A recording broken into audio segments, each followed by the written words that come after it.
Welcome to another exciting episode of Simon Says Wrestling.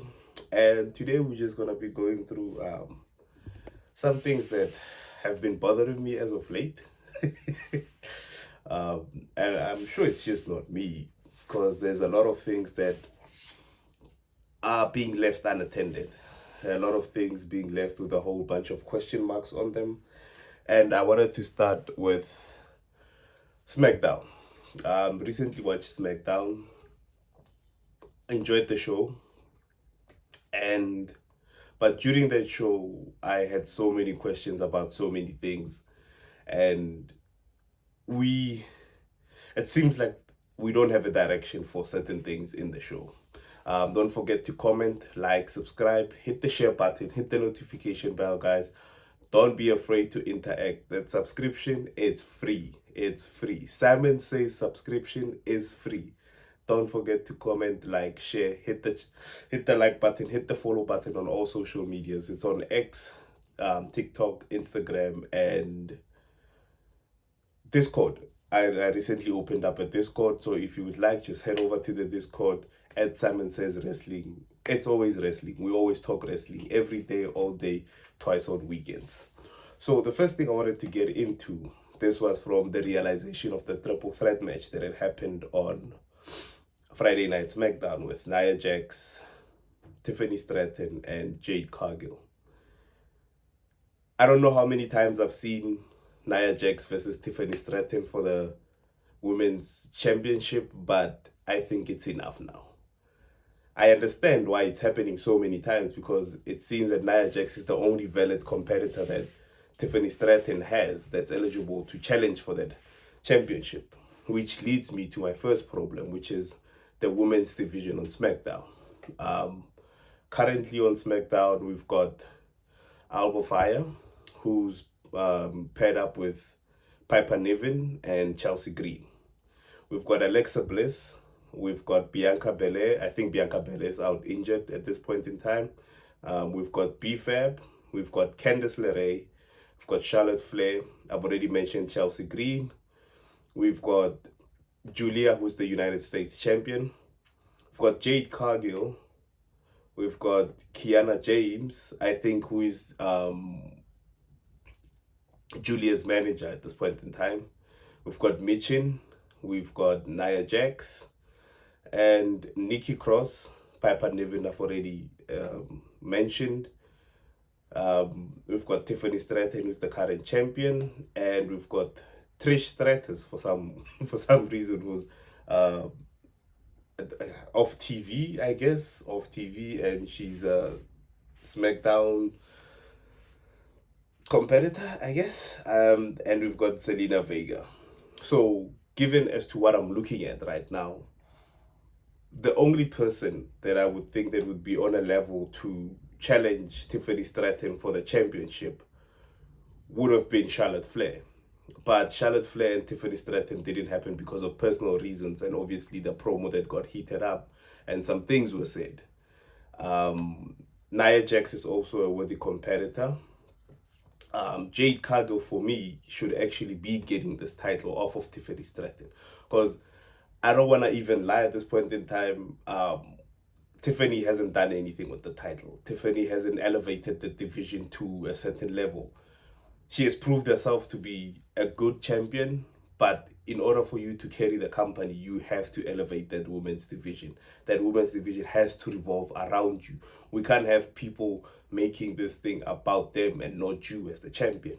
So that's the first thing that caught my eye. But the other thing is that besides Nia Jax, besides Jade Cargill, besides Charlotte Flair, we have Alexa Bliss as well. Two of these names are already out because Alexa Bliss and Charlotte Flair are currently the women's tag team champions on SmackDown. And it's a relationship that's actually working so well. I've said this so many times before that it's working so well for Charlotte Flair. It's starting to give us character development when it comes to Charlotte Flair. But the other problem is they don't have any competitors either. They have the same issue. It's either they're going to be facing the Secret Service, or they're going to be just jumping brand to brand trying to get opponents.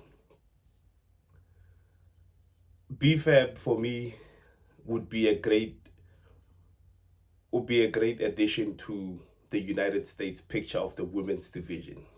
Michin has been a part of that whole United States champion ever since Zelina Vega was still champion. And the problem with Michin and BFAB is the fact that they don't have that much fan support behind them. We know who they are, we know who they're trying to fight for, but there's not that much support behind them.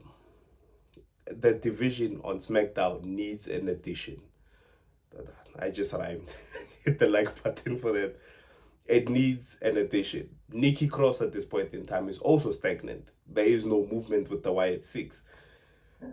Because it seems the more the creative team focuses on people like Bo Dallas, they tend to forget that he's in a group, and those people in that group need to have motion as well. Because out of the group, we have Eric Rowan, who's stagnant as well. It just seems that he's by Bo Dallas' Uncle Howdy's side. There's nothing for him to bite at. There's nothing for him to go after because they already have the tag team championships. And the men's tag team division on SmackDown is already fully stacked. It's already fully stacked. There's so many things that we could be doing with this woman. BFAB obviously needs to be polished up a bit in ring wise, because I don't remember the last time she had a match.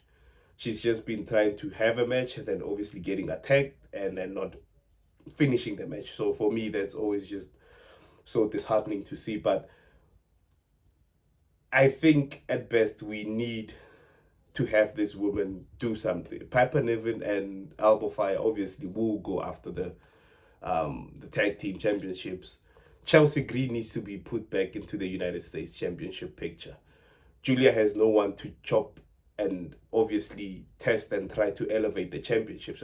Sometimes it's not the fact that the person that's holding the title is the one taking it down. It's the fact that they are not being booked properly. They are not being booked in great spots to make that title a huge deal, make it a huge thing. Because as you can see now with, I'll give an example on the men's side. Sami Zayn is always happy is having an open challenge to the United States Championship. This obviously gives us the fact that he wants new opponents. He wants to elevate people. I've seen Jovan Evans came out, showed out, and I already know from NXT, he is a star in the making. So when you give them the spotlight on SmackDown, open up the portal, open up that third wall. Basically just break whatever brand split that you guys have, because no one is following that brand split. Roman Reigns is registered as a SmackDown superstar. The last of his run has been happening on Raw. Why not do it for the women's division so we can get these women in the same spot and being competitive for titles to make them relevant again? All the women that we have seemingly forgot about. Nikki Cross, has she even been in a match ever since she got back? A one-on-one match to try and elevate herself with the help of the team that she's in? Or is the team focusing on only just Bo Dallas and Uncle Howdy, which is not going to work? We need to have motion in every faction, because at this point in time, Nikki Cross is just going to be an afterthought. By the time that she wants to come back up the reins to try and go for a United States Championship, an Intercontinental Championship, she's going to be an afterthought. We need to keep these superstars visible and just have them compete. It doesn't have to be banger matches that take on 15 minutes. Just 5 minutes to let us know that these people are still on the show and they still matter. So now, obviously, the women's division, the solution to all of this, just open it up. Have superstars from NXT make appearances and challenge for the tag team champions. Start feuds. The same way that we have huge superstars going to NXT to elevate NXT.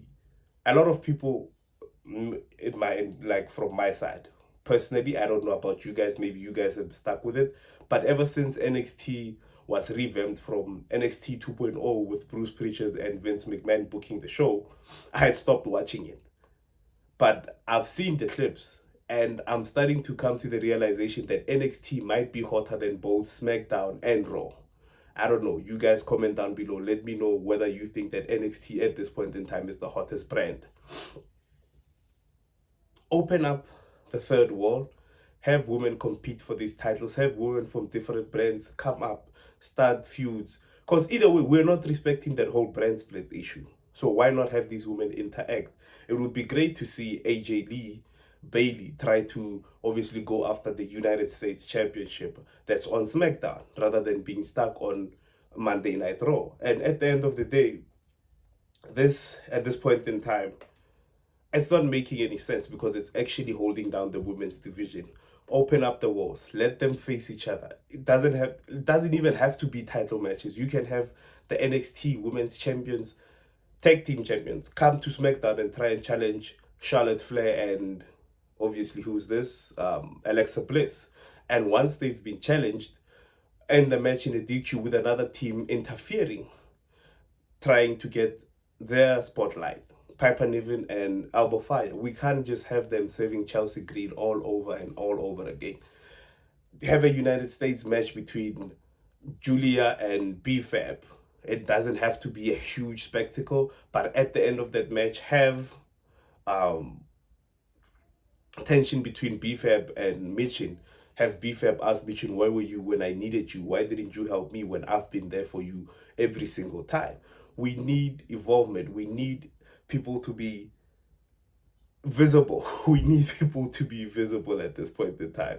So it would be very great for me to see that happening on the SmackDown side of the women's division. Have NXT Raw superstars interact. Have SmackDown superstars interact with NXT and Raw to advance the stories, to have more, bigger, better storylines.